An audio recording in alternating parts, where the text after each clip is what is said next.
So this is a big topic. I'll try to do some justice to this. In general, autonomous vehicle is a complex topic, and perception and planning are at the core of autonomous vehicle.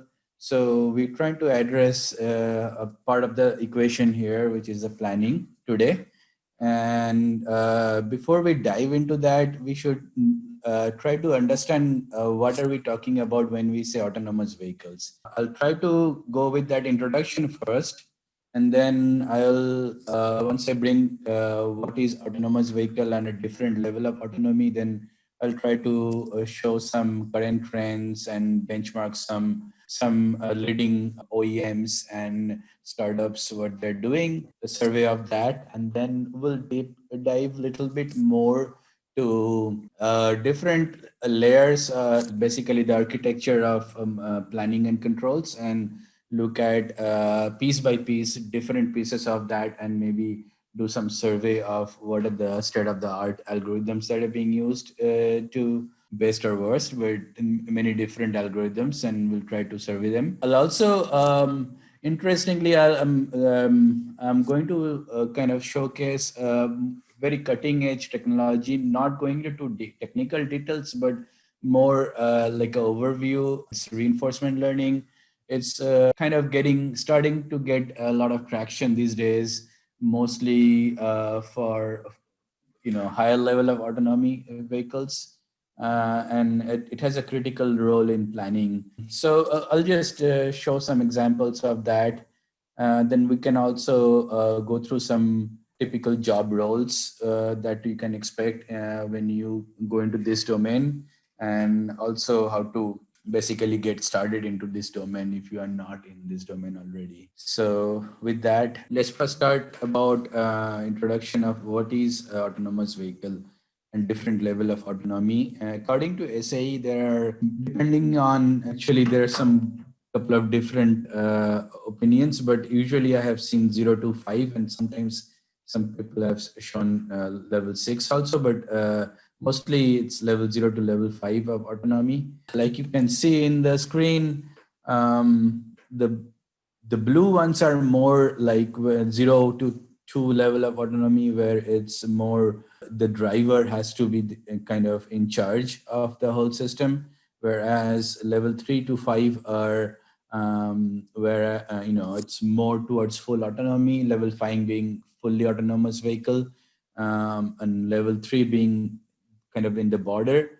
3 to 5 is where driver doesn't really have to be either engaged that much, or for level 5 even be present, like it can be a totally driverless vehicle. So we should go some look at some examples, but also keep in mind, like the depends on where are you operating. That is also very critical. Some except level 5, which is supposed to be full autonomy everywhere, and the definitions can be applied subjectively. If you are working on highway versus urban road network versus parking lot, there are different applications, and something that is level 4 certified in highway might not be level 4 certified in urban roads, basically.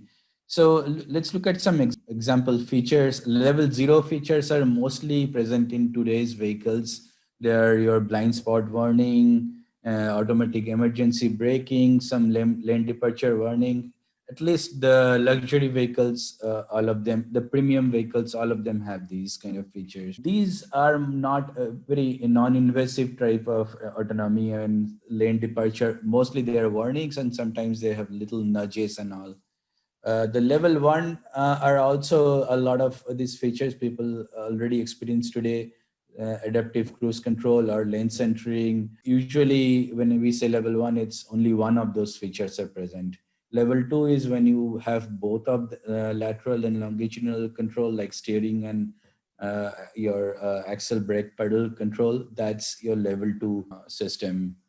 So level 2 basically means that you are getting that autonomy, but driver is still responsible for everything. So usually his hands should be on steering wheel. A lot of time there would be driver facing monitoring cameras, which are steering wheel touch sensors, which will try to make sure the driver is engaged. It gets a little bit more tricky. Level 3 is where driver is not supposed to be engaged, except when the system determines that there is something that it cannot handle on its own. It should understand that and go and tell the driver to take over and give the driver some wiggle room, some time to take over, like 5 to 10 seconds, and then the driver takes over, and then he can give control back to the system when the system is ready again. And level 4 is where none of this should happen. If there is such situation, for example, if there is a highway, some kind of problem happening, then it should go to the roadside and the car on its own and call for help and all those things. So that's level 4. And level 5 is basically level 4 everywhere on all weather conditions and all road conditions. Like, now that that is clear, we can see what are the current market offerings for some of these features. As you can see, most of these are premium or luxury vehicles: Tesla, Cadillac, Mercedes-Benz, BMW. Level 0 features are present probably in more than luxury and premiums today. Level 1 features like lane centering assist, emergency braking assist, level 1 parking assist, where only steering is controlled by the park assist and the driver actually is controlling the axle brake, those kind of features. Then you have level 2, which I said, like, where kind of our true autonomy is really coming into picture gradually. It's highway assist or lane change assist, traffic jam assist, some stuff like that. Tesla Summon is considered level 2 feature as well. Level 2 parking assist is also basically where you have lateral and longitudinal control simultaneously of your park assist. Level 3 is this is where kind of you can see the slide I have the mostly showing OEMs here. So the OEMs are giving your regular, these kind of features, level 0 to 3 features in your consumer cars. Beyond that is a little bit tricky, because when you go to level 4 and level 5, some manufacturers are claiming they're going towards that level 4 and level 5 requires a lot of redundancy in hardware, software, and it kind of becomes cost prohibitive to give that to a consumer, except maybe ultra premium. But for all that matters, a lot of what we are going to discuss today is basically common between level 2 to level 4 or 5 for that matter.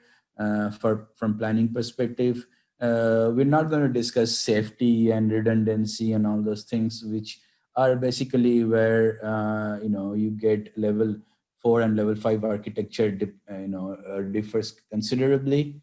But having said that, level 4 and level 5 are actually this slide I'm presenting. That's where the robo-taxis come in. Robo-taxis can now, these are mostly not directly OEMs working on this, but they're probably working on with partnership with the startups. I have mentioned it's a little bit smaller, I think, slide, but Waymo, Lyft with Aptiv, and then the Aptiv had a new collaboration with Hyundai called Motional, Cruise Automotive working with GM, Baidu, Pony.ai, WeRide. These are really, there are a lot of names, and these are some of the leading names here.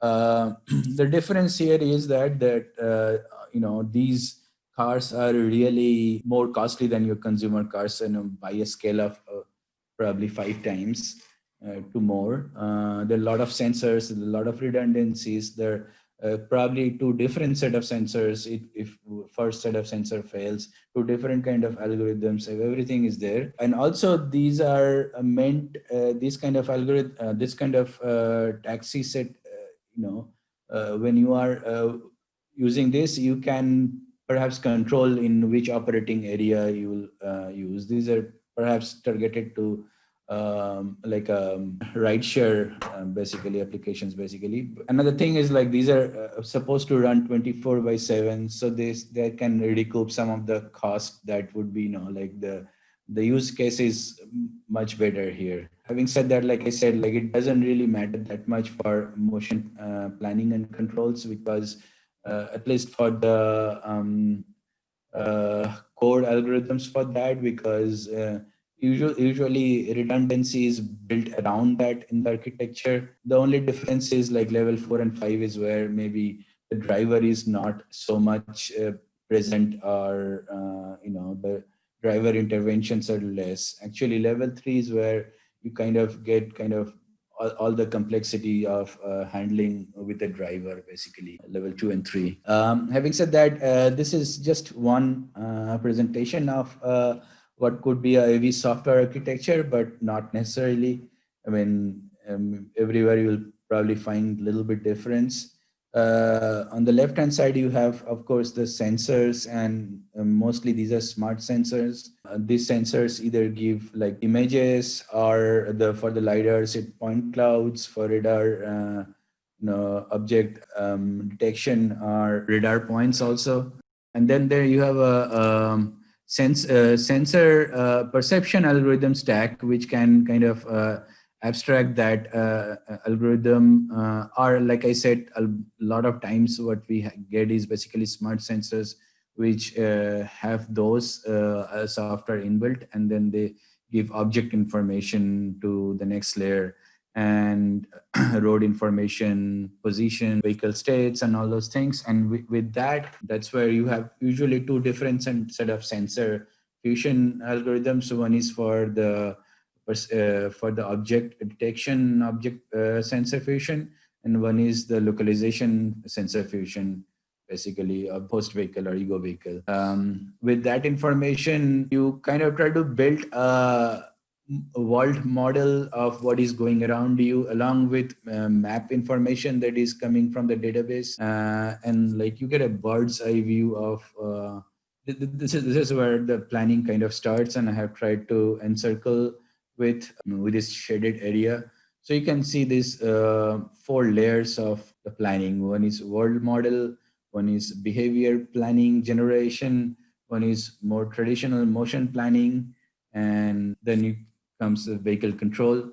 So world model is where you are abstracting. Now I'll go into a little bit more details in the next few slides, but world model is where you are trying to get all this sensor information, sensor object information and map information, and combining them together to one blob of data that is more like a scene, pretty similar to what when you drive as a driver. What you do is like you do not look at your eyes, which are also camera, like which is giving object images, sensor to your brain. You just look at object level information and have some abstraction of how you deal with a scene. Basically, this is kind of try to. So the next level would be behavior generation. High level, what it does is basically for level 2 and 3, it will do some interaction with driver, but more importantly, what it will do is basically take high level planning actions, like lane change, lane keep, and a lot of constraints. Basically, it will try to kind of be the high level brain of the planning stack. It tries to look at the rules of the road, traffic light, traffic sign, and all those things, and give a more easily solvable problem to the next layer, which is path and motion planning. The motion planner actually basically takes this in kind of constrained domain in which it needs to work, like either it's a lane keep when it is one lane, or if it is lane change, it needs to look at two lanes. And then it also have constrained information like a stop sign or stop light from behavior planning. And then it tries to generate a trajectory, basically, that it wants the driver, or sorry, in this case, the controller to take. So that trajectory information, which is a sequence of points basically in space and time, with velocity and location of those points. And then the objective of the controller is to basically follow those sequence of points. And these are done dynamically at every time step. So, and then the controller basically trying to take that, and then that is like a reference to it, and it tries to come up with control efforts in terms of axle and steer, axle, brake, and steer commands basically, and then that goes to the actuator interface. So, having said that, this is just a little bit of pictorial depiction of what I just mentioned. The one critical thing is the environment modeling, which I was saying is basically the input information comes to the motion planning and control stack from here. Think about this as like we are basically almost like doing automated driving is like playing a game, right? So you're getting a bunch of information like objects and space and map information from the sensors and the map and some processed sensors basically, and then you have some kind of a data structure with which you will represent your problem to the depending on which every scenario would be different depending on whether you're on highway or urban network or near a intersection and all those things, and you basically have different think about that as a like different part of the game basically. So that's how the usually the problem is solved. And you have a then comes a hierarchy of plannings like I mentioned.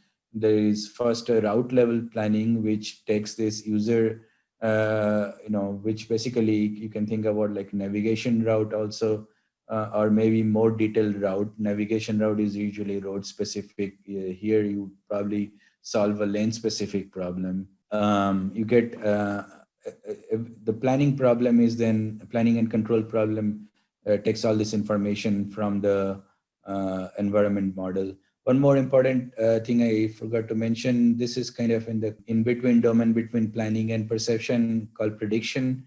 Prediction is basically where you try to get the trajectory, threat assessment, and collision detection, collision projection for the other actors. You need to look at their trajectory also, and that is basically using the perception information and the rules and all the other. So you're basically almost like doing a low fidelity planning for the other objects, a trajectory plan basically for them, not to the same extent that you will do for the host vehicle, but on a more rough basis. And then, so coming back to the planning domain, you get this route plans where it will tell you sequence of roads or lanes you have to take. Then a behavior layer, which will take, depending on those lanes you have to take, it will tell you and also depending on the traffic that is present, it will tell you to do lane keep, lane change, and how to do the lane keep, and where to do the lane change and all those things, and where to do stop and traffic assist and all those things. And then the motion planning is now you're getting a little more finer. Now you're getting sequence of points that you have to follow for the host vehicle. And then you have feedback control that tries to follow that sequence of points by applying, model-based feedback control, and comes up with steering and axle and brake torque. Again, like this is, I'm repeating this because this is probably the main part of the discussion here. So you have environment modeling, environment modeling, which is basically completing fully or partially observable perception knowledge and combining the perception knowledge with map and environment knowledge to represent a semantic and some kind of a data structure basically for the planning to work on. I've mentioned the input output, kind of what I mentioned before. It gets information from perception and map everything, and output is a modified scene basically. The route planning is doing some graph search basically, and then it's giving you an optimal sequence of roads and lane segments to take. The vehicle model library is basically a modeling library because you have different level of fidelity of, some you have kinematic and dynamic bicycle model, or, even high level non-linear vehicle models, and, or something for like behavior planning might even use, or motion prediction might use point mass acceleration, point mass model. So all these things. So then object prediction is the prediction of the other actors' trajectories, environment modeling, and then go between these slides. Behavior planning is like high level decisions, basically, whether you want to do lane keep and lane change, and kind of their, um, you know, between what distance you have to do that and all those things. Some high level information to motion planner. Motion planner then gives you a sequence of waypoints to follow. Let's say like a 1 meter space for next 7 seconds, what you have to do, something like that. The motion control is then just one value of steering angle and acceleration and excellent brake torques, basically. Now I'll go a little more technical here. What kind of algorithms are usually used here? Environment modeling is your typical coding, object-oriented programming, and Kalman filters, route and mission planning, a whole bunch of algorithms. This is your Google Map and Waze, basically. A lot of A-star variants, dynamic route planning, D-star, vehicle model library, like I mentioned, kinematic dynamic bicycle models and more nonlinear models. Object prediction use Kalman filter, HMMs, neural net, and all those things. These are more into perception, though. Behavior planning are heuristic methods, cost-based online simulation. For more state of the art, it's reinforcement learning, which I'll briefly describe, like I mentioned before. Motion planning uh, actually usually is separated into two parts. One is one is path planning, where you get the XY path, basically, and then you have velocity planning of what speed you will have in all those path points. So lattice planner, polynomial curve-based planners are more state-of-the-art, like A-star planner, graph search plans, Dijkstra-based, etc., or even probabilistic planners like RRT star. Motion planning, you get QP planners. I'm talking about velocity planning here, or backward forward method, or MPC, and for motion controls, typically PID, Stanley, Pure Pursuit, LQR. Also, these days more MPCs are getting used for controls as well, or iterative LQR, which is kind of a part of MPC, actually, a special case of MPC. The route planning is basically involves searching the navigation map for a navigation route plan from the point A to point B, or maybe dynamically from current location of the vehicle to the destination point B. For this, you have to basically create a road network graph where the nodes of the graph would be the junctions in the road, and the edges of the graph would be the roads itself.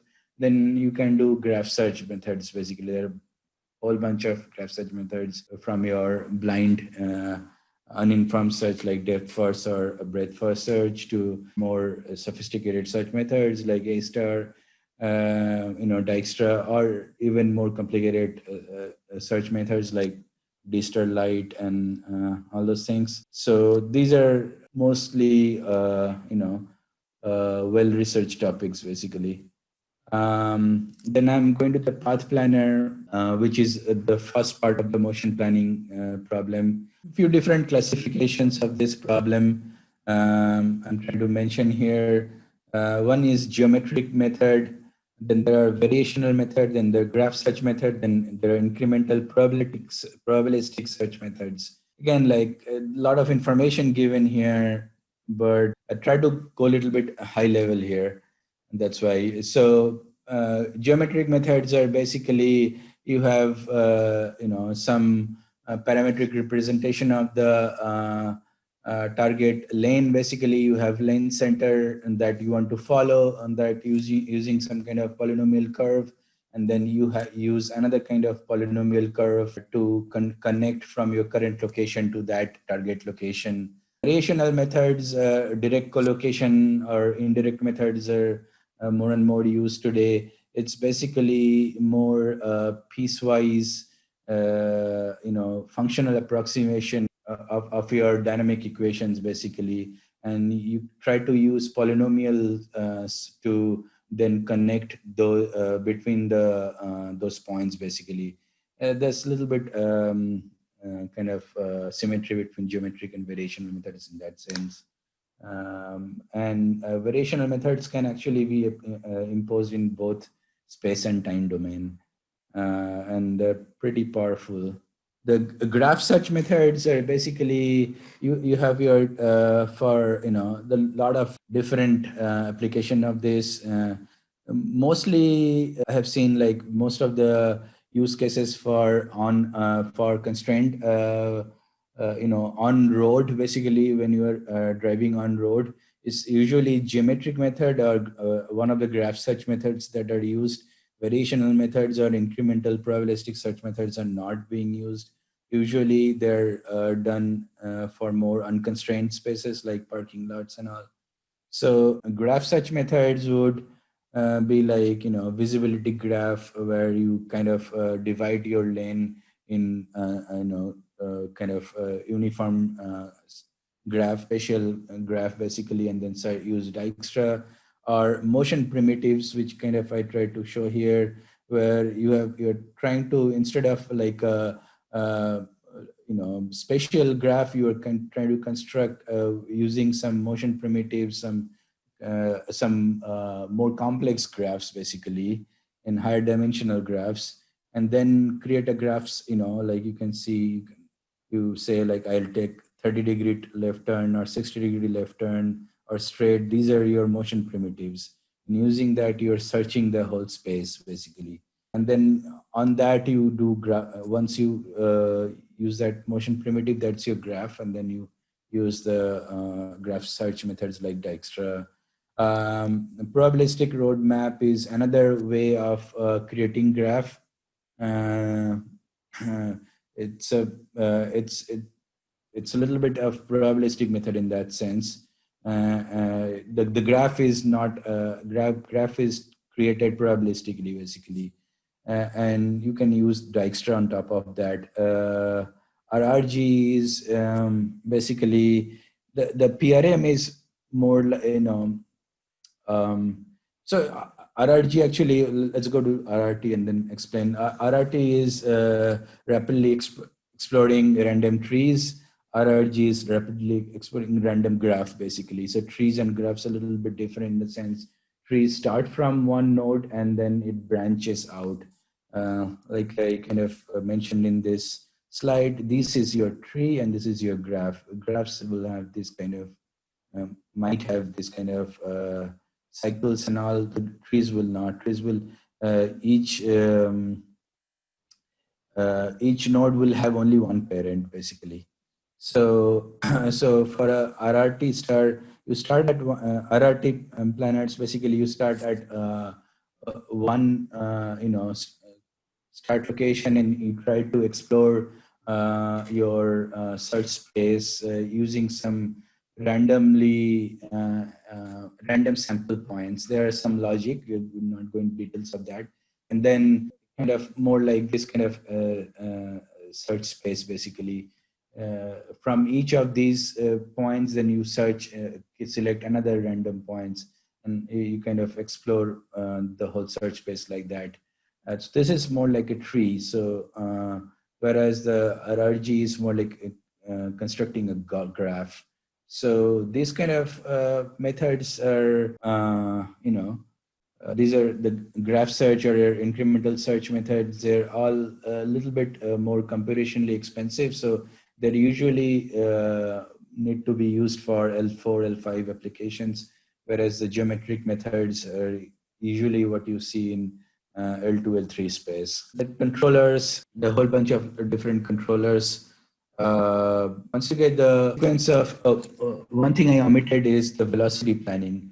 Velocity planning is typically what, you get a path plan. Basically you get this kind of path plans, and then for each, in one path also you can have different acceleration profile and deceleration profiles to, or even jerk profiles to, uh, you know basically the velocity velocities. If you represent your velocity in time domain, then it can be different. So you can apply different methods. Like I mentioned, even direct collocation methods are used velocity planning.